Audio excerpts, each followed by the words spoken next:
Salam sejahtera, salam penuh dengan sukacita. Saya senang sekali bisa berjumpa kembali dengan Bapak Ibu dimanapun Anda berada.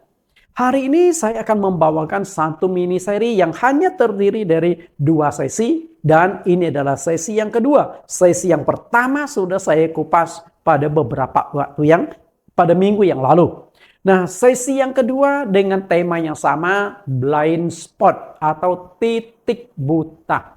Nah, di sesi yang kedua ini saya yakin semakin Bapak Ibu diperlengkapi. Karena itu bagi Bapak Ibu yang sudah mendengarkan sesi yang belum sempat mendengarkan sesi yang pertama, Bapak Ibu masih bisa link kembali, menonton kembali di sesi yang pertama agar kebenaran itu menjadi lengkap utuh. Nah, sebelum kita mendengarkan sesi yang kedua ini, terlebih dulu kita akan berdoa mohon Tuhan Yesus pimpin kita. Di dalam nama Tuhan Yesus Kristus kami berdoa.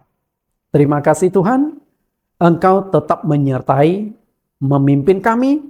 Dan hari ini kami akan melanjutkan pembahasan kami tentang blind spot.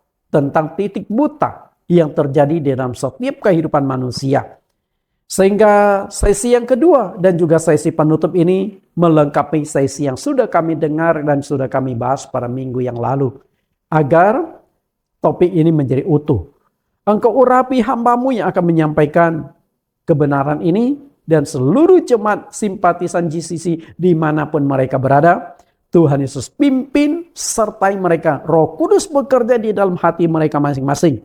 Agar mereka menemukan kebenaran dalam firman ini. Sehingga kebenaran ini memerdekakan mereka. Membuat mereka kuat, terhibur. Dan juga persoalan-persoalan yang terjadi dalam hidup kami ada solusi keluar.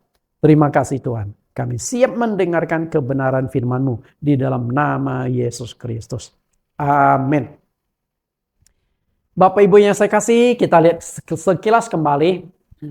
Bagi Bapak Ibu yang mungkin baru pertama masuk ke sesi yang kedua ini, untuk bisa melihat kembali sesi yang pertama, saya ulang sedikit tentang blind spot. Apa sih yang dimaksud dengan blind spot itu? Blind spot atau titik buta adalah area di mana seseorang tidak dapat melihat atau menyadari sesuatu. Sehingga dia melakukan kesalahan atas ketidaktahuannya itu. Karena dia tidak bisa melihat. Maka dia melakukan kesalahan itu adalah satu kondisi. Sama seperti seorang buta. Dia keceblos ke dalam lubang karena dia memang tidak bisa melihat ada lubang di sana. Sehingga karena matanya buta. Maka disinilah dia membutuhkan alat bantu, mungkin tongkat. Makanya kalau kita lihat orang buta berjalan tuh dia ada tongkat di depan, tiktok. Dia sedang melihat kira-kira aman gak? Maka pelan-pelan dia melangkah. Kalau dia tidak memiliki alat untuk mendeteksi walaupun berupa sebuah tongkat yang sederhana. Dia bisa kejeblos ke dalam lubang karena matanya buta total, dia tidak bisa melihat. Bapak Ibu saya kasih. Nah itu blind spot. Sederhananya adalah area atau titik yang tidak terlihat oleh mata manusia. Nah kita coba lihat animasi tentang blind spot ini. Ketika Anda pergi gunting rambut. Kan ada biasa, dimanapun kita gunting rambut, biasa ada sebuah cermin besar. Tapi cermin itu kan hanya bisa melihat satu arah, melihat di depan kita. Sedangkan yang di belakang kan kita nggak bisa melihat. Nah bagaimana supaya kita bisa melihat di belakang? Nah seringkali dikasih alat untuk melihat ke belakang, cermin kecil. Sehingga ketika dipantulkan, kita melihat, oh ini apakah rambutku di belakang cukup dipotong naiknya, tinggi rendahnya, tebal tipisnya, Bapak Ibu. Nah, di belakang kepala kita ini yang disebut titik buta. Nah, untuk bisa melihat, maka dibutuhkan alat bantu berupa cermin kecil itu. Nah, demikian pula berbicara blind spot. Bapak Ibu nggak bisa melihat blind spot Bapak Ibu, maka dibutuhkan alat bantu. Nah, siapa yang menjadi alat bantu Anda? Nah, itu yang menjadi persoalan. Kita nggak bisa melihat kekurangan kita nggak bisa melihat kelemahan kita, tapi orang lain bisa melihat. Dan orang yang melihat inilah yang bisa memberitahukan kepada Bapak Ibu, ini loh kelemahan engkau. Oke. Semua orang memiliki blind spot karena tidak ada manusia yang sempurna di muka bumi. Semuanya. Rasul Paulus katakan dalam Roma 3 yang ke-9 sampai 10. Jadi bagaimana? Adakah kita mempunyai kelebihan daripada orang lain? Sama sekali tidak. Sebab di atas telah kita tuduh baik orang Yahudi maupun orang Yunani, bahwa mereka semua ada di bawah kuasa dosa. Dan seperti ada yang tertulis, tidak ada yang benar, seorang pun tidak. Nah, tidak ada yang benar, seorang pun tidak. Artinya di muka bumi ini tidak ada manusia yang benar. Semua orang punya dosa, semua orang punya kesalahan. Berarti semua orang punya titik buta. Persoalannya adalah engkau temukan tidak titik buta Anda. Kalau Anda tidak temukan titik buta Anda, hati-hati. Titik buta itulah yang bisa menjatuhkan Anda. Maka kita harus tahu. Cari titik buta kita apa. Nah, setelah kita temukan titik buta kita, sehingga kita bisa antisipasi jangan sampai jatuh karena titik buta kita itu. Roma 3:23. Karena semua orang telah berbuat dosa dan telah kehilangan kemuliaan Allah.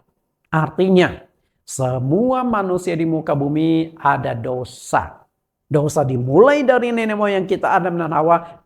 Dan sejak Adam dan Hawa jatuh dalam dosa, otak itu sudah rusak. Karena gara-gara pohon pengetahuan baik dan jahat. Buah pohon pengetahuan baik dan jahat itu tidak menyerang tubuh kita secara langsung. Tapi menyerang saraf dan pikiran kita secara langsung. Sebelum makan buah itu Adam dan Hawa telanjang. Dan sesudah makan buah itu mereka tetap telanjang. Artinya secara fisik tidak mengalami perubahan. Tapi pikiran, pola pikir sudah berubah. Makanya disebut pohon pengetahuan tentang yang baik dan yang jahat. Sebelum makan hanya tahu yang baik, positif, optimis. Tapi begitu makan sudah tahu yang jahat. Dan cilakanya manusia tidak punya kekuatan untuk melawan kejahatan. Otak kita tuh sudah tercemar. Sehingga kita tidak sadar banyak kelemahan-kelemahan di dalam hidup kita. Dan kelemahan itulah yang harus kita antisipasi. Jangan sampai menjatuhkan kita. Tidak semua orang sadar dan bisa menemukan di mana blind spot atau titik kelemahan dirinya. Enggak semua orang. Karena tidak semua orang bisa melihat titik butanya, maka dibutuhkanlah bantuan dari orang lain. Nah, berikut ini kita akan melihat beberapa tokoh Alkitab yang mereka punya titik buta dan mereka tidak bisa melihat dengan baik titik buta, dan titik buta ini berkembang yang akhirnya menjatuhkan mereka. Banyak tokoh-tokoh. Nah, saya hanya akan mengajak Bapak Ibu melihat 1-2 tokoh.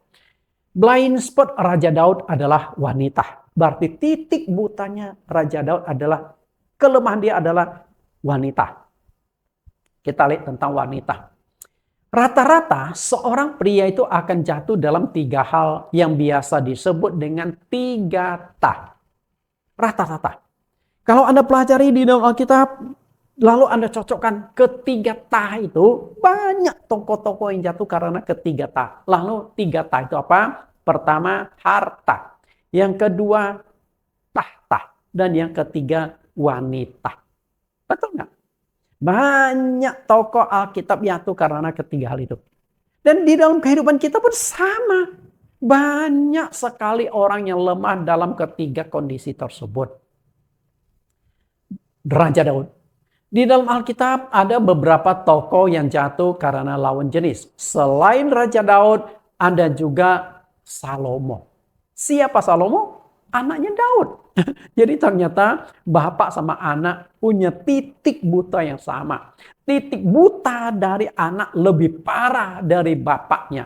Mungkin istilah orang mengatakan guru kencing berdiri, murid kencing berlari. Mungkin ada istilah, maaf kata kalau istilah saya terlalu kasar. Bapak kampret, anak kalong. Kampret, tahu kan kampret itu sebenarnya kelelawar kecil yang suka terbang makan nyamuk. Itu kecil. Kalau kalong kan lebih besar. Nah, demikian pula Daud jatuh karena wanita. Di dalam hidup Daud memang ada beberapa wanita. Tapi dia jatuh karena satu wanita bernama Batsheba. Tapi Salomo jatuhnya ribuan wanita. ada 1001 wanita dalam kehidupan Salomo. Dia punya 700 orang istri. Istri itu berarti orang wanita yang dinikahi secara sah. Lalu dia ada 300 gundik, 1000 orang. Lalu yang satu itu siapa? Yang satu adalah permaisuri. Itu adalah putrinya Firaun. Karena Daud Salomo seorang raja. Jadi nggak mungkin dong 700 istri diboyong setiap ada acara kenegaraan. Nggak bisa. Hanya satu yang dia bawa. Yaitu permaisuri. 1001 wanita di dalam kehidupan Raja Salomo. Dan akhirnya Salomo memang hancur. Lalu yang kedua, Hakim Simson. Siapa yang tidak kenal dengan Hakim Simson? Saking terkenalnya karena kekuatan fisik yang luar biasa, sampai dibuatlah sebuah film Samson and Delilah. Karena wanita yang akhirnya menjatuhkan kekuatan Samson itu bernama Delilah. Kita lihat, jatuh karena wanita. Raja Daud sudah mendapatkan 2 tahta dan harta. Mendapatkan tahta, dia ini seorang raja, pemegang tampuk pemerintahan. Dan setiap negara yang namanya raja atau presiden dianggap sebagai orang yang nomor 1 di negara tersebut. Pucuk pimpinan sebagai eksekutor utama di sebuah negara. Makanya kalau Indonesia ada mobil lewat, Anda lihat RI1. Nah itu mobil presiden tuh. Yang ada di dalam mobil itu presiden. Ataupun mungkin sedang menjemput presiden. Intinya hanya presiden yang layak duduk di RI1 itu. Mobil RI1 atau petunjuk RI1. Pasti mengacu pada presiden. RI2 wakil presiden. Nah, Daud itu sudah dapatkan tahta. Lalu harta. Nah, sebagai seorang raja, tentu kalau zaman dulu itu yang namanya raja, semua pajak-pajak, semua setoran itu masuk ke rekening raja. Bukan negara seperti sekarang demokrasi, di mana negara itu milik bersama, lalu ada kas negara. Kalau zaman itu Daud sebagai kepala negara, maka semua pajak itu masuk ke kasnya Raja Daud sehingga dia itu kaya. Dan berapa kayanya Daud? Kita bisa lihat ketika pembangunan Bait Suci, dia menyumbang banyak sekali emas dan perak untuk pembangunan Bait Suci yang ditangani oleh anaknya Salomo. Nah, 2 tahta ini sudah di tangan Daud. Tapi sayang ada 1 tahta yang dia tidak dapatkan, yaitu wanita. Dan akhirnya Daud jatuh karena wanita. Bapak Ibu saya kasih, sebagai seorang raja, ternyata Daud juga kesepian. Jatuhlah Raja Daud karena tahta yang ketiga atau wanita ini. Kita lihat bagaimana Daud jatuh. 2 Samuel 11 ayat 1. Pada pergantian tahun, pada waktu raja-raja biasanya maju berperang, maka Daud menyuruh Yoab maju beserta orang-orangnya dan seluruh orang Israel. Mereka memusnahkan Bani Amon dan mengepung kota Rabah, sedang Daud sendiri tinggal di Yerusalem. Ini peperangan. Daud dulu juga panglima perang ketika Saul menjadi raja. Tapi sekarang dia sudah menjadi raja, ternyata dia sudah tidak ikut turun bersama dengan tentaranya untuk berperang. Pada zaman dulu, raja seharusnya juga ikut turun berperang sebagai pemimpin. Tapi Daud lebih memilih nikmati kesempatan itu di istana. Dia tidur santai-santai saja. Sementara dia tidak berpikir di lapangan itu tentaranya sedang mempertaruhkan nyawanya. Sampai siang bolong. Dan apa yang terjadi? Ayat 2. Sekali peristiwa pada waktu petang. Berarti Daud ini tidur petang ya. Ketika Daud bangun dari tempat pembaringannya, lalu berjalan-jalan di atas soto istana. Tampak kepadanya dari atas soto itu seorang perempuan sedang mandi. Perempuan itu sangat elok rupanya. Setelah bangun siang, sore, petang, kemudian dia jalan-jalan. Waktu dia jalan, dia melihat ada seorang wanita, badannya bagus. Dari lihatin cakep. Bapak Ibu yang saya kasih, ini masalah. Ya, rupanya elok. Kalau yang mandi itu nenek-nenek tua, mungkin aman. Tapi masalahnya yang mandi itu seorang wanita, bodinya Yahud dan wajahnya cantik sekali. Lalu ayat 3. Lalu Daud menyuruh orang bertanya tentang perempuan itu, dan orang berkata, itu adalah Batsheba binti Eliam, istri Uria orang Het itu. Bapak Ibu, dari mata. Kalau setelah Daud melihat, setelah itu dihapus, dia lihat itu kan nggak sengaja Bapak Ibu. Bukan sengaja mencari itu melihat. Karena dia lagi jalan, melihat pemandang, ada wanita yang lagi mandi. Karena Anda jangan bayangkan kamar mandi zaman sekarang dengan zaman dulu. Wanita memandi, mungkin tidak ada penutupnya. Sedangkan Daud itu ada di posisi yang lebih tinggi sehingga melihat ke bawah. Wanita ini sedang, maaf kata, mungkin telanjang sedang mandi. Kalau setelah melihat, selesai, mungkin beres. Tapi tidak dengan Daud. Setelah dia melihat, lalu utus orang. Coba kamu cari informasi. Siapa wanita yang ada di sana? Pasti Daud menunjukkan rumah yang dia lihat itu. Orang utusannya pergi cari informasi. Nah, setelah dapatkan informasi, dia lapor. Oh, itu istri orang. Nama orang itu adalah Uria. Itu istri Uria. Siapa istri Uria? Salah satu tentara Daud yang sedang berperang di medan perang. Bapak Ibu yang saya kasihi, iblis itu punya 3 panah yang sangat berbahaya. Dan seringkali 3 panah itu telah menjatuhkan banyak sekali orang. 3 panah yang sangat beracun. Adam dan Hawa jatuh karena 3 panah ini. Dan ketika Yesus dicobai di padang gurun, iblis kembali mengulangi 3 panah ini untuk menjatuhkan Tuhan Yesus. Jadi banyak orang yang jatuh karena ketiga panah setan ini. Kita lihat 3 panah ini. 1 Yohanes 2:16. Sebab apa yang ada di dalam dunia ini, yang di dalam dunia yaitu keinginan daging dan keinginan mata serta keangkuhan hidup bukanlah berasal dari Bapa melainkan dari dunia. Nah, 3 panah ini masih ada kaitan dengan yang tadi harta, tahta, wanita. Bisa terkoneksi. Kalau keangkuhan kan berbicara tentang tahta. Kalau wanita itu kan berbicara dari mata. Coba kalau yang Daud lihat itu adalah nenek tua. Sudah keriputan, kemudian rambut sudah putih. Apakah Daud tertarik untuk tidur sama nenek-nenek, oma-oma, atau nenek yang giginya tinggal 2 biji, sudah ompong semua? Apakah Daud tertarik? Enggak, kan dari mata. Lalu keinginan daging.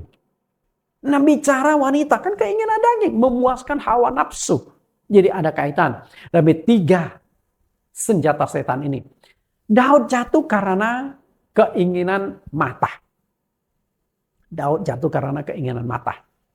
2 Samuel 11 ayat 4. Sesudah itu Daud menyuruh orang mengambil dia. Perempuan itu datang kepadanya. Lalu Daud tidur dengan dia. Perempuan itu baru selesai membersihkan diri dari kenajisan. Kemudian pulanglah perempuan itu ke rumahnya. Wanita yang satu ini juga tidak berdaya. Karena hanya 2 kemungkinan. Dia senang atau dia terpaksa. Si Batsheba ini. Dia senang karena yang panggil itu adalah raja loh. Raja panggil engkau ke istana. Ingin tidur dengarkan. Itu mungkin bisa kehormatan bagi dia. Tapi kalau dia terpaksa. Karena dia tahu aku istri orang lain. Tapi nggak berdaya melawan Daud. Karena dia raja. Kalau macam-macam, bukan hanya nyawanya bisa melayang, nyawa suaminya pun bisa melayang. Karena dia raja, punya kuasa. Jadi bisa bagi Batsheba ini bisa peluang, juga bisa menjadi tantangan. Masalah. Bapak Ibu yang saya kasihi. Lalu mengandunglah perempuan itu dan disuruhnya orang memberitahukan kepada Daud demikian. Aku mengandung. Rupanya Daud ini bukan hanya jago di medan perang, tapi juga jago di atas ranjang. 1 kali tidur dengan Batsheba, terjadi pembuahan. Wanita itu kemudian mulai mengandung. Dan ketika dia sudah mati, ketika dia sudah tidak datang bulan lagi, tidak menstruasi lagi. Lalu mulai mual-mual, gejala kehamilan mulai terjadi. Dia suruh orang laporkan kepada Daud, aku mengandung. Bapak Ibu yang saya kasih, perhatikan, aku mengandung. Perkataan Batsheba, wanita selingkuhan Daud itu seperti petir di siang bolong di telinga Raja Daud. Waduh, bagaimana ini? Mungkin zaman dulu, mungkin zaman dulu belum ada kondom kali ya. Atau Daud tidak hati-hati. Sembrono. Bapak Ibu yang saya kasih. Nah, ketika Batsheba mengandung, dan ini masalah yang harus dibereskan oleh Daud. Bagaimana cara membereskan? Jika masalah ini tidak segera ditangani, akan menghancurkan reputasinya sebagai seorang raja yang jahat. Gimana nggak jahat? Tentaranya atau suaminya berperang, mempertaruhkan nyawanya membela negara. Daud tidur dengan istri dari raja ini, dari prajurit ini. Jahat nggak? Jahat, sangat-sangat jahat. Apapun alasannya. Bapak Ibu yang saya kasih. Tapi kalau mau mengatasi masalah, gimana caranya? Masalahnya adalah Batsheba itu adalah istri dari Uriah, tentara Daud yang sedang mempertaruhkan nyawanya medan perang. Kalau wanita ini seorang gadis, mungkin dari awal Daud itu sudah ambil jadi istrinya. Tapi masalah ini istri orang lain. Dia akan dicemooh. Emangnya di seluruh negeri Israel nggak ada wanita lain, nggak ada gadis lain lagi. Kenapa mesti istri orang engkau ambil? Engkau bertindak semena-mena. Engkau otoriter. Lalu gimana solusinya? Akhirnya dengan cara yang sangat licik, takut perzinahannya terbongkar, lalu Daud dengan sangat licik melemparkan tanggung jawabnya kepada suami Batsheba. Melalui Panglima Yoab, dia panggil. Coba panggil Uriah pulang. Uriah yang mendapat panggilan raja, dia senang. Karena apa? Dari puluhan ribu prajurit, dia yang dipanggil menghadap raja. Dia nggak tahu bahwa raja ini sudah tidur sama istri. Dia nggak tahu. Nah, raja panggil, lalu raja tanya gimana keadaan medan perang dan sebagainya. Sebagai prajurit bawahan, tentu dia merasa bangga. Pasti dia cerita kepada temannya, "Wih, gua dipanggil raja." Itu sebuah kehormatan. Nah, setelah pulang ketemu raja, tanya-tanya, lalu raja berkata, "Engkau sudah bercara, yaudahlah, sementara kamu boleh cuti. Sebelum kamu perang, kembali ke medan perang, udah, kembali ke rumahmu. Istrimu juga kasihan, sudah lama kamu tinggalkan." Ternyata prajurit yang satu ini adalah prajurit yang luar biasa. Dia nggak pulang. Kenapa? Dia tahu, masa aku enak-enak saja tidur dengan istriku, bersantai, sementara teman-temanku seperjuangan mempertaruhkan nyawanya di sana. Dia nggak pulang. Lalu Daud panggil lagi, sehingga dijamu makan sampai mabuk, dengan berharap setelah Uriah mabuk dia bisa timbul nafsu lalu pulang ke rumah tidur dengan istrinya. Kalau Uriah pulang tidur dengan istrinya, kan masalah selesai. Kalau wanita itu mengandung dan melahirkan anak, kan anak dari Uriah. Zaman dulu tuh nggak ada tes DNA. Pokoknya istri hamil, ya sudah, dia terima. Ini benih dari dia. Ternyata Uriah kembali, tidak pulang ke rumah. Ini prajurit yang luar biasa. Prajurit yang berintegritas, prajurit yang sangat bertanggung jawab. Tapi sayang sekali prajurit yang begitu baik justru mau disingkirkan oleh Daud. Jadi setelah Daud suruh pulang tidur istrinya, Daud nggak lepas begitu. Dia suruh pengintainya, suruh dia punya mungkin istilahnya zaman sekarang itu adalah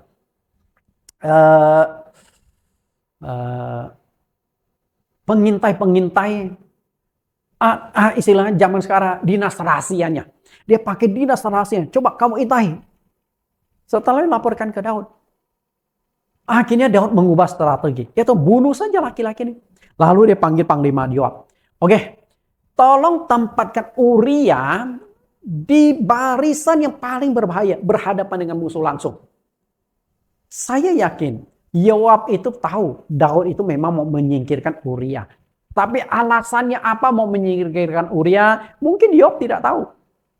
Dia nggak berani bantah, nggak berani bertanya kepada Raja Daud. Ya udah dia laksanakan. Sehingga Uria ditempatkan di paling rawan. Dan akhirnya yang diharapkan Daud memang terjadi. Uria mati dibunuh. Nah setelah Uria mati dibunuh, ini kan Batsheba menjadi seorang janda. Kalau janda, Daud boleh ambil untuk menjadi istrinya. Karena nggak ada ikatan apa lagi. Tapi apa yang terjadi Bapak Ibu? Yang dilakukan Daud itu sebuah kejahatan. Setelah Batsheba menjadi janda, Daud memang akhirnya mengambil Batsheba itu menjadi istri dia. Datang ke istana. Bapak Ibu yang saya kasih. Namun apa yang dilakukan Daud adalah sebuah kejahatan yang sangat keji di mata Tuhan. Sehingga Tuhan membongkar blind spot Raja Daud melalui Nabi Nathan. Jadi Raja Daud itu punya blind spot. Kelemahan dia adalah wanita. Dan dia nggak sadar bahwa itu kelemahannya sangat berbahaya bagi dia. Sehingga setelah dia sudah berzina, lalu bunuh suaminya, kemudian Tuhan bongkar melalui Nabi Nathan. Diutuslah Nabi Nathan. Kemudian Nabi Nathan menggunakan sebuah ilustrasi, membongkar blind spot step demi step. Nabi Nathan membuat sebuah cerita. Karena Nabi Nathan juga enggak sembarangan bisa menghadap raja kalau tidak hati-hati. Kalau bukan Tuhan utus atau dipanggil oleh raja, enggak boleh sembarang bertemu dengan raja. Nyawa taruhannya. Sehingga Nathan juga enggak berani datang. Raja, kenapa engkau berzina? Kenapa engkau mau? Enggak berani. Maka dia buat sebuah cerita. Ada seorang wanita miskin. Wanita miskin ini hanya punya seekor hewan, seekor domba kesayangannya. Lalu ada seorang pengusaha kaya. Nah pengusaha kaya itu kedatangan tamunya. Kemudian ingin menjamu tamunya. Tapi pengusaha kaya ini tidak menggunakan hewan-hewan dia untuk dipotong menjamu tamunya. Dan dia tahu wanita ini punya seekor hewan kesayangannya, lalu dengan otoritas kuasanya diambil, dirampas, lalu dipotong, dimasak untuk menjamunya. Nah sehingga setelah Daud mendengarkan cerita itu, Daud terpancing emosi. Orang itu jahat, sudah kaya masih merampas orang miskin. Orang itu harus dihukum. Kembalikan hewan yang dirampasnya. Setelah itu barulah Nabi Nathan katakan, engkaulah itu raja. Engkau sudah mengambil istri orang lain, berzina dengan istri orang lain, lalu engkau bunuh suami dari wanita itu. Saya yakin Daud itu sampai melompat. Karena apa? Blind spot yang dia tutupi, dia anggap biasa saja karena dia merasa raja berhak. Dibongkar oleh Nabi Nathan, langsung diledakkan di hadapan Daud. Daud itu kaget sekali. Memang Daud akhirnya mengakui dia salah. Bapak Ibu yang saya kasih, kita lihat inilah cerita dari Nabi Nathan. Kita lihat ayat yang kelima, reaksi Daud setelah mendengarkan cerita itu. Lalu Daud menjadi sangat marah karena orang itu dan ia berkata kepada Nathan, demi Tuhan yang hidup, orang yang melakukan itu harus dihukum mati. Dihukum mati. Keras juga Daud ya. Dia nggak sadar bahwa cerita itu adalah mengenai dirinya. Ayat yang ke-6, anak domba itu betina itu harus dibayarkan gantinya 4 kali lipat karena ia telah melakukan hal itu dan oleh karena ia tidak kenal belas kasihan. Kemudian berkatalah Nabi Nathan kepada Daud, engkaulah orang itu. Beginilah firman Tuhan Allah Israel. Akulah yang mengurapi engkau menjadi raja atas Israel. Dan akulah yang melepaskan engkau dari tangan Saul. Ayat 7, Nabi Nathan ini menyampaikan pesan Tuhan. Kamu ini kelewatan. Aku tuh sudah serahkan jabatan Saul kepada engkau. Padahal Saul adalah raja yang kupilih. Saul adalah raja pertama. Nah kemudian istrinya aku serahkan kepada engkau. Harta kekayaan aku serahkan kepada engkau. Kalau masih belum cukup, aku berikan yang lain lagi. Ayat 9. Mengapa engkau menghina Tuhan dengan melakukan apa yang jahat di matanya? Uria orang Het itu kau biarkan ditewaskan dengan pedang. Istrinya kau ambil menjadi istrimu. Dan dia sendiri telah kau biarkan dibunuh oleh pedang Bani Amon. Apa yang disembunyikan oleh Daud? Daud pasti sudah antisipasi. Yoab dan juga orang yang diutus bertemu dengan Batsheba pasti sudah diamankan. Dia pikir nggak ada yang tahu. Ternyata Nabi Nathan tahu karena Tuhan yang kasih tahu. Berarti dari surga itu Tuhan melihat. Termasuk ketika Daud mengintip orang mandi. Dari surga juga Tuhan juga mengintip. Daud lagi ngapain ya? Bapak Ibu yang saya kasihi. Oleh sebab itu pedang tidak akan menyingkir dari keturunanmu sampai selama-lamanya. Karena engkau telah menghina aku dan mengambil istri Uria orang Het itu untuk menjadi istrinya. Kita lihat ini adalah dosa membunuh. Karena dia punya dosa membunuh, lalu Tuhan berkata, dari keluargamu pedang tidak akan menyingkir. Dan memang terbukti. Antara anak-anak Daud saling bunuh. Dan terakhir Daud pun mau dibunuh oleh anaknya yang melakukan kudeta. Absalom. Kemudian ayat 12. Beginilah firman Tuhan, bahwasanya malapetaka akan kutimpakan ke atasmu, yang datang dari kaum keluargamu sendiri. Aku akan mengambil istri-istrimu di depan matamu dan memberikannya kepada orang lain. Orang itu akan tidur dengan istrimu di siang hari. Daud melakukan perzinahan. Dan hukumannya di dalam keluarga Daud juga akan terjadi perzinahan. Dan istri Daud akan ditiduri oleh laki-laki lain. Dan Anda tahu siapa yang tiduri istri Daud? Ternyata anak tiri atau anak Daud sendiri. Absalom. Absalom tiduri ibu tirinya. Bekas istri ayahnya sendiri. Karena Absalom saat itu berhasil melakukan kudeta. Jadi Absalom membunuh bapaknya sendiri. Lalu tidur dengan ibu tirinya sendiri. Betapa mengerikan. Jadi dua dosa membunuh dan berzina. Tuhan timpakan kembali ke Daud. Jadi Tuhan bongkar blind spotnya. Bapak Ibu yang saya kasihi. Ketika bicara tentang blind spot. Pengalaman Raja Daud dan tokoh-tokoh lain membuktikan bahwa setiap orang itu mempunyai blind spot, mempunyai titik buta yang merupakan kelemahan pribadi yang bisa menjatuhkan orang itu dalam dosa. Kita semua, Anda ada blind spot, saya ada blind spot. Karena itu, setiap orang memiliki blind spot atau titik buta sehingga dia tidak bisa melihat di mana titik buta atau kekurangan atau kelemahan pribadi masing-masing. Anda tidak tahu? Saya juga tidak tahu. Tapi kita harus mencari tahu. Saya yakin kalau pelan-pelan kita cari titik buta saya itu apa, kelemahan saya itu apa. Karena blind spot itu bisa menjadi sebuah kelemahan. Maka kita setiap pribadi harus menemukan blind spot itu dan selalu waspada dan berusaha untuk menutupi area itu agar tidak dimanfaatkan oleh iblis. Iblis masuk menyeberang melalui blind spot itu. Anda tahu nggak? Titik buta Anda. Karena Anda tuh mungkin tidak sadar titik buta Anda, tapi iblis tahu ini titik lemahnya di sini. Maka dia akan gunakan titik lemah itu menjatuhkan Anda.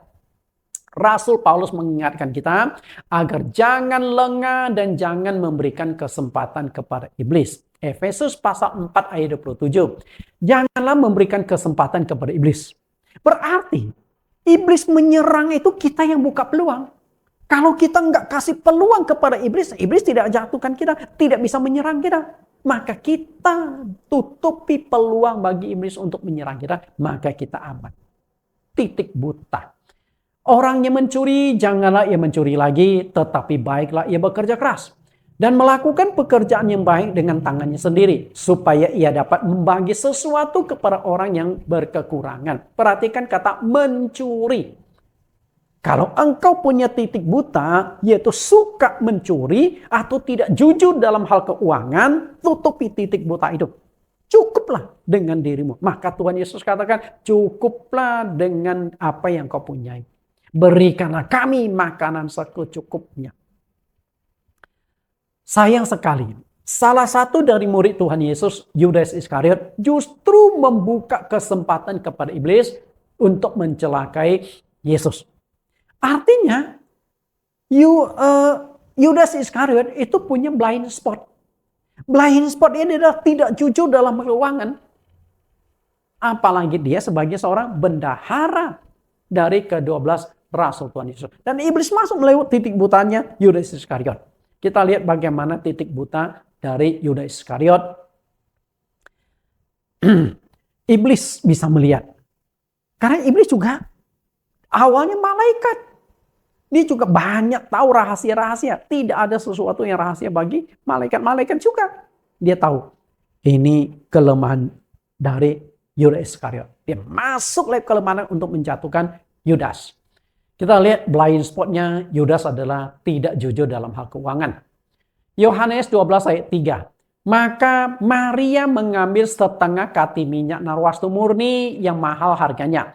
Lalu meminyaki kaki Yesus dan menyekanya dengan rambutnya. Dan bau minyak semerbak di seluruh rumah itu. Tetapi Yudas Iskariot, seorang dari murid-murid Yesus yang akan segera menyerahkan dia berkata, mengapa minyak narwastu ini tidak dijual 300 dinar dan uangnya diberikan kepada orang-orang miskin? Bapak Ibu yang saya kasih. Yesus satu kali berkunjung ke rumah Maria. Maria ini punya bersaudara 3.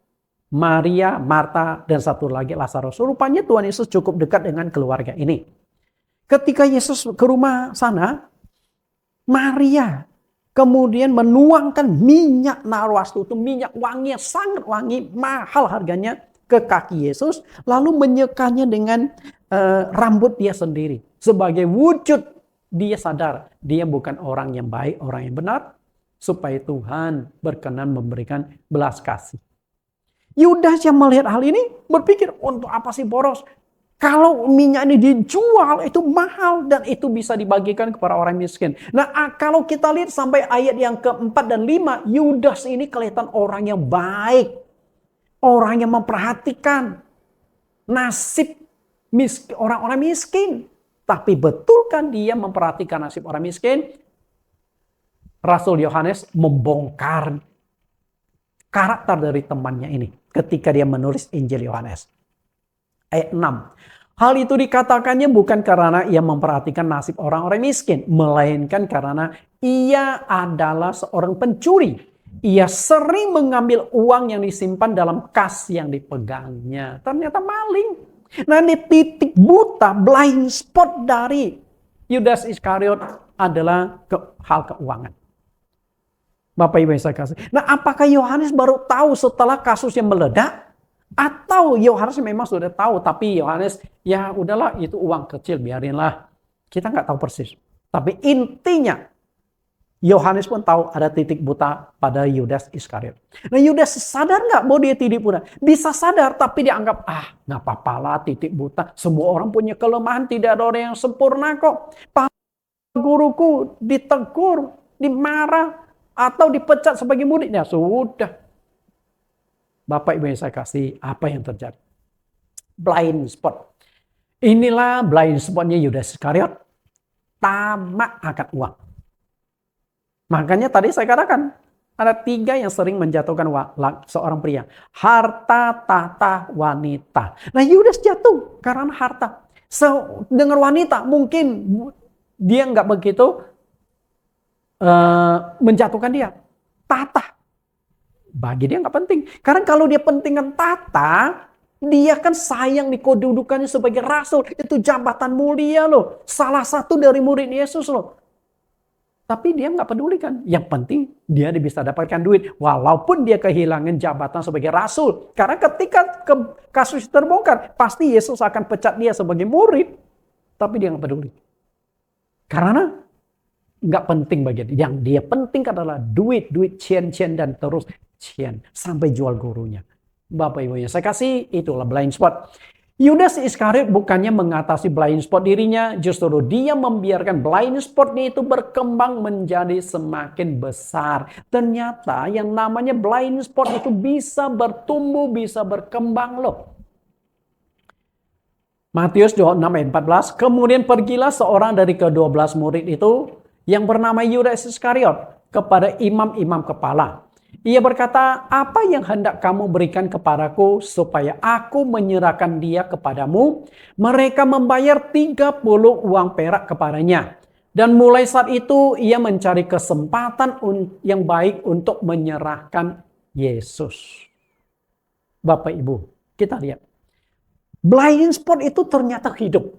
Blind spot itu bisa berkembang menjadi besar. Yudas yang awalnya hanya mengutip uang kecil dari kas yang dia pegang. Kalau dia ingin dia ambil terus besar kan ketahuan dong. Dia kecil-kecil saja. Dan itu tidak cukup, semakin berkembang sampai akhirnya ingin dapatkan uang besar, menjual gurunya. Dan mereka, lalu dia datang kepada orang yang ingin menyingkirkan Yesus, para imam-imam. Kamu kasih saya berapa kalau saya serahkan Yesus? Mereka tawarkan 30 uang perak. 30 uang perak itu gede zaman dulu. Yudas sudah sempat membeli sebidang tanah. Dan sebidang tanah yang dibeli masih ada uang sisa. Tanah itu kemudian disebut Hakaldama, tanah darah. Sebenarnya jauh hari Tuhan Yesus sudah ingatkan adanya blind spot pada salah satu muridnya. Namun mereka tidak waspada, termasuk Yudas Iskariot sendiri. Memang untuk menemukan blind spot itu tidak mudah. Harus orang lain melihat dan mengingatkan Anda. Maka Yesus itu bisa lihat blind spot dari setiap muridnya. Dan blind spot yang paling bahaya pada Yudas Iskariot adalah ketamakan. Yesus ingatkan, coba kita lihat. Yohanes 6 ayat 70. Jawab Yesus kepada mereka, bukankah aku sendiri telah memilih kamu dari 12 ini? Namun seorang di antaramu adalah iblis. Perkataan Yesus itu keras loh. Kalian kan ada 12 orang. Tapi salah satu di antara kalian itu adalah yang setan. Setan atau iblis. Berarti iblis bekerja melalui kelemahan orang itu. Siapa? Mereka belum tahu saat itu. Yudas Iskariot. Mungkin dia tahu, tapi dia merasa, nggak apa-apa, tutupin. Karena Yudas sendiri membuka peluang, maka iblis dengan mudah masuk melalui celah yang dibuka oleh Yudas Iskariot. Yohanes 13 ayat 2, mereka sedang makan bersama dan iblis telah membisikkan rencana dalam hati Yudas Iskariot, anak Simon, untuk mengkhianati dia. Iblis masuk melalui blind spot yang ada pada Yudas Iskariot, yaitu tamak akan uang. Jadi kalau Yudas tahu ada blind spot, dia tutupi. Ketamakan dia singkirkan. Cukuplah. Karena semua murid Yesus kan sama-sama sudah mendapat bagian. Sudah dapat jatah bulanan. Tapi Yudas tidak puas, tidak cukup. Sehingga ingin dapatkan lebih. Jika dari awal Yudas sadar dan menutup blind spot yang ada pada dirinya, mungkin dia itu tidak akan jatuh. Tapi dia menganggap enteng. Enggak apa-apa, semua orang punya dosa kok. Untuk mengalahkan keinginan itu enggak gampang. Mengalahkan blind spot itu memang tidak mudah. Harus ada pengorbanan. Iblis adalah roh jahat yang sangat aktif dalam mencari mangsa. Sangat aktif. Karena itulah Rasul Petrus ingatkan. Kayaknya ini adalah pengalaman Petrus. Karena dia juga sempat jatuh kan. Menyangkal Yesus 3 kali. 1 Petrus 5 ayat 8. Sadarlah dan berjaga-jagalah, lawanmu si iblis berjalan keliling sama seperti singa yang mengaum-ngaum dan mencari orang yang dapat ditelannya. Singa berjalan keliling. Singa itu lukisan bahwa iblis sangat ganas, pembunuh yang sangat kecil. Dia tidak tanggung-tanggung. Dia ketemu, dia akan habiskan. Tidak ada kompromi. Iblis adalah pembunuh, pembinasa. Dan berjalan keliling. Apa yang dilakukan iblis dengan berjalan keliling? Mencari blind spotmu. Semua orang punya blind spot. Masalahnya adalah, apakah engkau akan biarkan blind spotmu dimanfaatkan oleh iblis menjatuhkan engkau? Mencari orang yang dapat ditelannya. Berarti tidak semua orang yang dapat ditelan. Hanya orang yang memberikan kesempatan kepada iblis. Hanya orang yang membiarkan blind spotnya berkembang dimanfaatkan oleh iblis menjatuhkan dia. Nah, itu yang menghancurkan hidupnya. Bapak Ibu sekalian, tidak semua orang bisa diserang. Semua orang bisa ditelan iblis. Hanya orang yang memberikan kesempatan kepada iblis. Jika kita lihat perkataan Petrus ini, ada orang yang dapat ditelan, ada orang yang tidak bisa ditelan. Karena dia tahu blind spotnya dan dia melakukan antisipasi agar blind spotnya itu tidak dimanfaatkan oleh iblis untuk menjatuhkan dia. Petrus punya blind spot, takut dianiaya, takut mengalami siksaan secara fisik. Dia akhirnya menyangkal Yesus sampai 3 kali, dimanfaatkan oleh si setan. Anda punya blind spot atau kelemahan atau kekurangan, mungkin Anda tidak tahu dan tidak sadar. Namun iblis yang aktif berjalan berkeliling bisa temukan titik kelemahan Anda. Dia tahu. Ayub juga lama diincar oleh iblis. Semua orang. Ayub yang demikian sempurna, iblis juga incar. Iblis ingin menjatuhkan Ayub. Perhatikan kata berjalan keliling. Coba kita cocokkan. 1 Petrus 5 yang ke-8, iblis berjalan keliling dengan Ayub.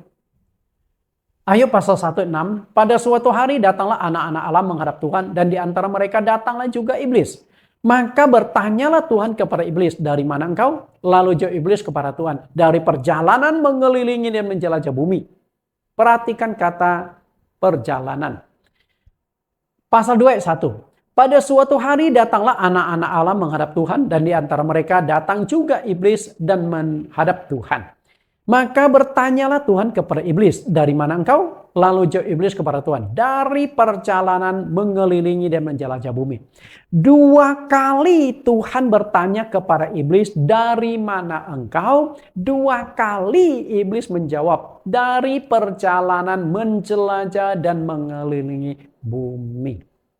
Jika Tuhan tanya ketiga kali, pasti jawaban iblis sama. Dan dari sini kita bisa menemukan benang merah dari perjanjian lama sampai perjanjian baru, bahwa pekerjaan iblis adalah menjelajah dan mengelilingi bumi, mencari orang yang dapat ditelannya.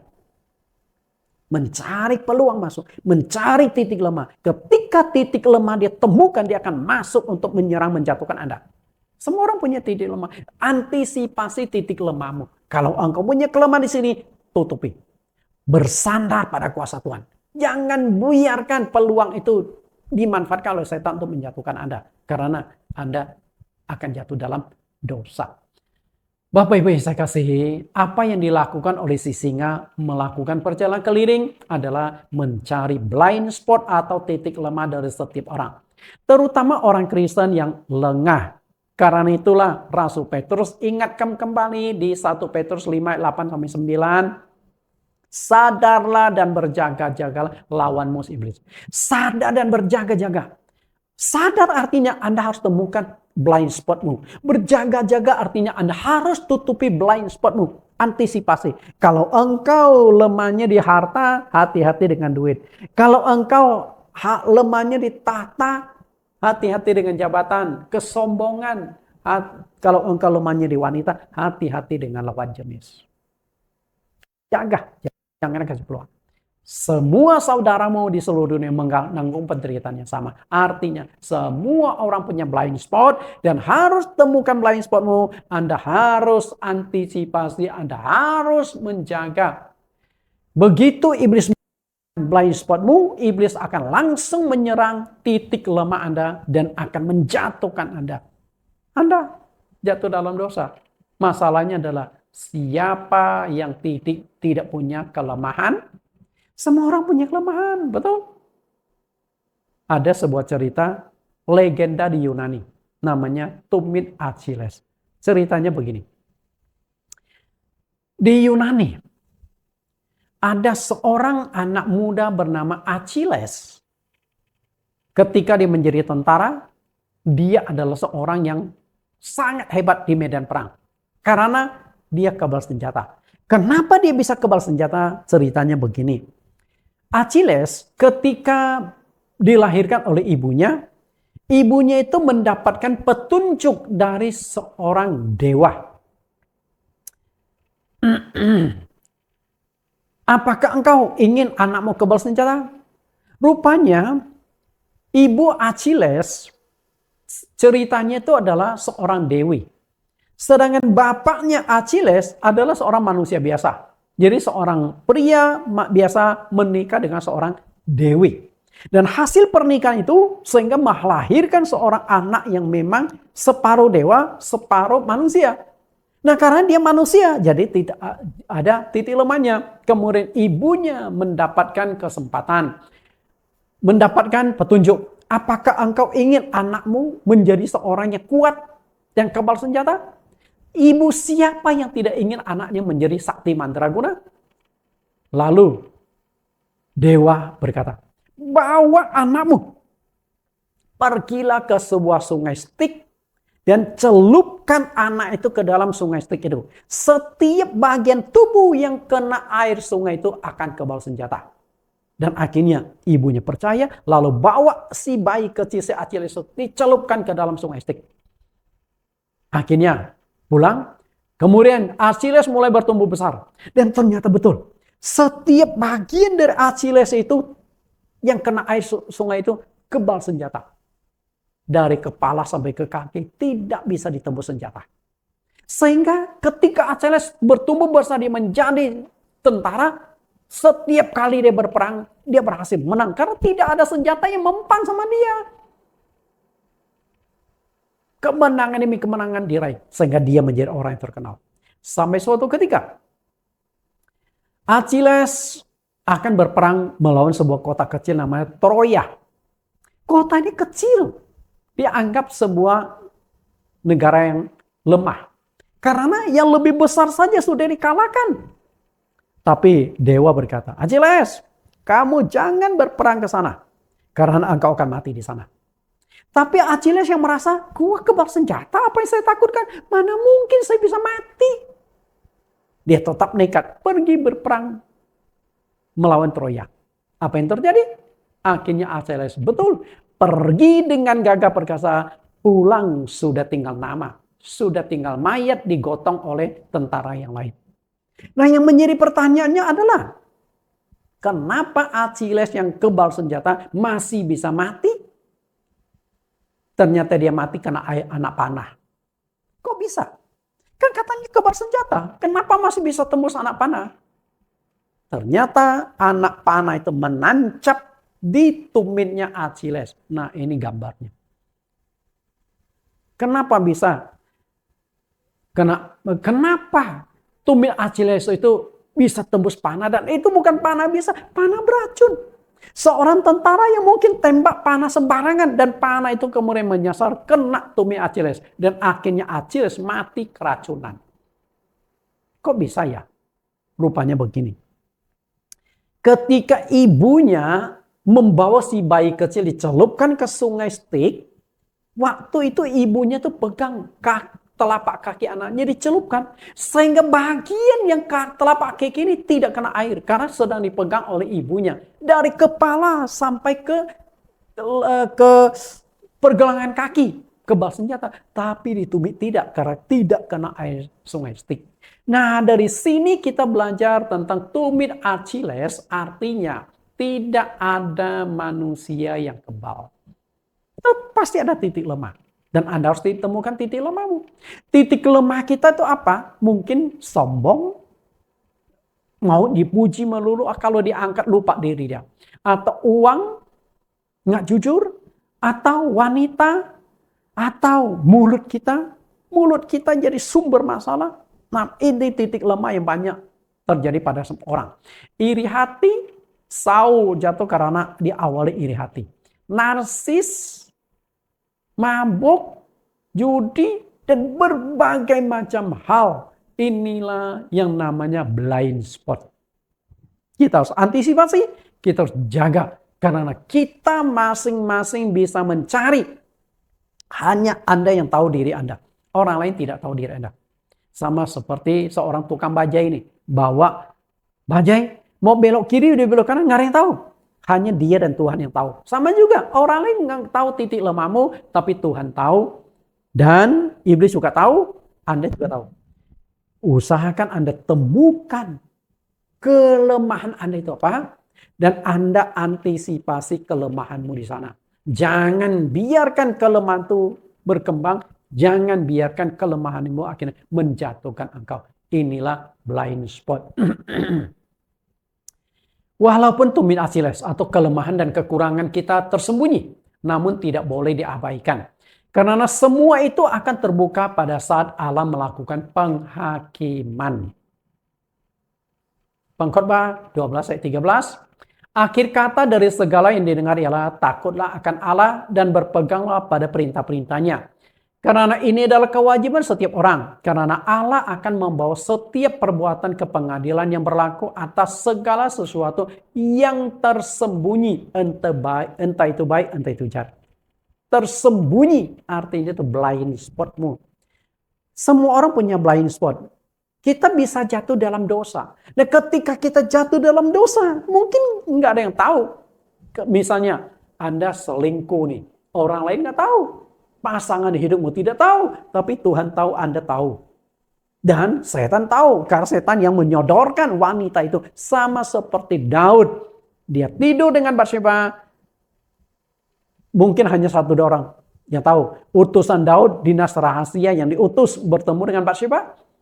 Atau Yoab, hanya itu saja. Tapi Tuhan tahu, Tuhan bongkar dan Tuhan sidang Daud sehingga Daud juga mendapatkan hukuman. Sama, mungkin kita punya kesalahan, kita punya kekurangan, kita berbuat dosa, kita jatuh dalam dosa. Orang tidak tahu, tapi engkau tahu, Tuhan tahu, dan engkau akan menghadapi penghakiman. Karena itu, kelemahan atau blind spot yang tidak segera diatasi akan terus berkembang. Harus Anda atasi. Maka tepatlah yang dikatakan oleh Yakobus 1 ayat 13-15. Apabila seorang dicobai, janganlah ia berkata, pencobaan ini datang dari Allah. Sebab Allah tidak dapat dicobai oleh yang jahat dan ia sendiri tidak mencobai siapapun. Tetapi tiap-tiap orang dicobai oleh keinginannya sendiri. Karena ia diseret dan dipikat olehnya. Dan apabila keinginan itu telah dibuahi, ia melahirkan dosa. Dan apabila dosa itu sudah matang, ia melahirkan maut. Perhatikan bagaimana blind spot itu berkembang. Diawali dengan keinginan. Semua orang punya keinginan. Keinginan dalam konteks tertentu masih wajar. Haus, ingin minum. Lapar, ingin makan. Itu sangat wajar. Ingin punya baju, ingin punya handphone. Itu masih wajar. Tapi kalau keinginan tidak dikendalikan, maka dia akan dibuahi. Sama seperti buah dari bunga. Bunga itu kan bagus dong. Nah, setelah mekar lalu muncul buah ini. Bapak Ibu, muncul buah. Nah, buah itu kan bisa berkembang terus. Dia akan melahirkan dosa. Jadi dibuahi dan melahirkan. Sama seperti seorang bayi mengandung. Kata mengandung artinya benih laki-laki dan benih perempuan ketemu. Nah, setelah dibuahi lalu mulai berkembang kan? Berkembang. Nah, setelah berkembang melahirkan. Jadi dosa itu adalah tindakan karena kegagalan kita dalam mencegah atau menutupi blind spot. Dan kalau dosa matang maka melahirkan maut. Oke, habis. Maut itu kematian, penghakiman, masuk neraka. Jadi jangan main-main dengan blind spot. Karena ujung-ujungnya blind spot itu akan membawa engkau ke neraka. Daud, kesalahan Raja Daud awalnya hanya mengintip istri orang mandi. Mungkin dia tidak sengaja. Nah, kemudian kita lihat bagaimana berkembang. Tahap demi tahap pertumbuhan blind spot Raja Daud mengintip Batsheba mandi. Awalnya hanya mengintip. Nah, setelah itu timbul keinginan berselingkuh. Kalau dia setelah mengintip selesai ditutup. Selesai. Nggak ada kelanjutan. Tapi dibiarkan berkembang. Nah, setelah itu mengutus bawahan untuk mencari informasi.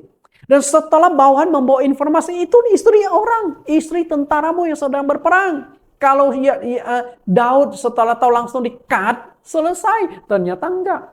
Udah panggil Batsheba. Jadi utus setelah tahu informasi. Diutus kedua kali panggil Batsheba. Nah, setelah panggil, berhubungan badan. Nggak ada yang tahu. Nah, setelah Batsheba hamil, lalu dia ingin lempar batu sembunyi tangan. Ingin menutupi dosanya. Panggil suaminya pulang, supaya suami bisa tidur dengan Batsheba. Ternyata suaminya tidak mau pulang, tidur. Dan akhirnya membunuh suami Batsheba. Dan mengambil Batsheba sebagai istri. Kita lihat tahapan. Semakin jatuh, semakin jatuh. Dan akhirnya Daud itu mengalami kehancuran. Tahtanya diambil orang lain. Kemudian dia juga ingin dikudeta. Keluarganya hancur, anak-anaknya saling bunuh. Semua itu dilakukan karena blind spotnya Daud. Berkembang. Hanya gara-gara ini. Daud berzina, keluarganya terjadi perzinahan. Amnon memperkosa Tamar. Anak Daud saling terjadi perkosaan. Anak Daud saling terjadi pembunuhan. Daud dikudeta. Daud mau dibunuh. Istri-istri Daud ditiduri oleh anak kandungnya sendiri. Jadi anak meniduri ibu tirinya, kacau balau keluarga hanya gara-gara blind spot. Karena itu hati-hati dengan blind spot, cegah blind spot itu, jangan dibiarkan berkembang. Karena itu ketika blind spot Anda tidak kendalikan, maka itu akan menghancurkan Anda, menghancurkan hidup Anda. Karena itu cari temukan. Karena blind spot Yudas tidak segera diatasi, akhirnya blind spot itu berkembang. Awalnya dia mencari uang kecil, tapi akhirnya berkembang. Dia ingin mendapatkan uang besar dengan menjual gurunya sendiri. Bapak Ibu yang saya kasih, bagaimana kita menemukan dan mengatasi blind spot, kekurangan yang ada pada diri kita? Hanya ada dua. Pertama, miliki seorang mentor yang menjadi bapak rohani. Yang kedua, aktif melakukan penyempurnaan rohani. Hanya dua itu saja. Dan kita lihat bagaimana blind spot itu kita atasi. Yang pertama adalah melakukan penyempurnaan rohani. 1 Korintus 9:27. Tetapi aku melatih tubuhku dan menguasai seluruhnya. Supaya sesudah aku memberitakan Injil kepada orang lain, jangan aku sendiri ditolak. Ini penyempurnaan rohani. Nah, artinya Anda harus melakukan pencegahan. Rajin berdoa, rajin baca Alkitab, rajin untuk menjaga diri. Kalau engkau punya kelemahan-kelemahan ini, Anda jauhi. Yang kedua adalah harus punya bapak rohani. 1 Korintus 4:15. Sebab sekalipun kamu mempunyai beribu-ribu pendidik dalam Kristus, kamu tidak mempunyai banyak bapa. Karena akulah yang dalam Kristus Yesus telah menjadi bapamu oleh Injil yang kuberitakan kepadamu. Sebab itu aku menasihati kamu, turutilah teladanku. Paulus berkata, engkau tidak mempunyai bapak rohani. Temukan bapak rohani, bisa gembalamu, bisa pengurus gereja, atau orang yang Anda cukup dekat dan bisa menjaga rahasia Anda, bisa Anda curhat dan bisa membantu Anda mengatasi kelemahan-kelemahan Anda. Dengan demikian, Anda akan tenang, blind spotmu bisa diatasi. Tuhan Yesus memberkati. Kita berjuang mengatasi blind spot atau titik buta. Kita berdoa.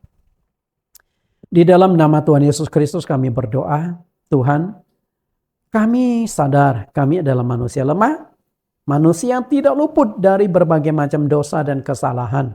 Karena kami semua punya blind spot, dan ketika blind spot itu kami biarkan bertumbuh dan berkembang, maka itulah yang akan menjatuhkan kami ke dalam dosa. Berikan kekuatan kepada kami, berikan hikmat kepada kami, agar kami bisa menemukan blind spot kami, dan kami bisa antisipasi dan mendapatkan kekuatan dari Roh Kudus untuk mengatasi blind spot pada diri kami. Ingatkan kami Tuhan. Ingatkan dan selalu ingatkan. Agar kami tidak terjatuh. Kami hidup layak di hadapan Engkau. Karena kekurangan kami sudah bisa kami atasi. Berikan proteksi kepada kami Tuhan. Roh memang penurut, daging lemah.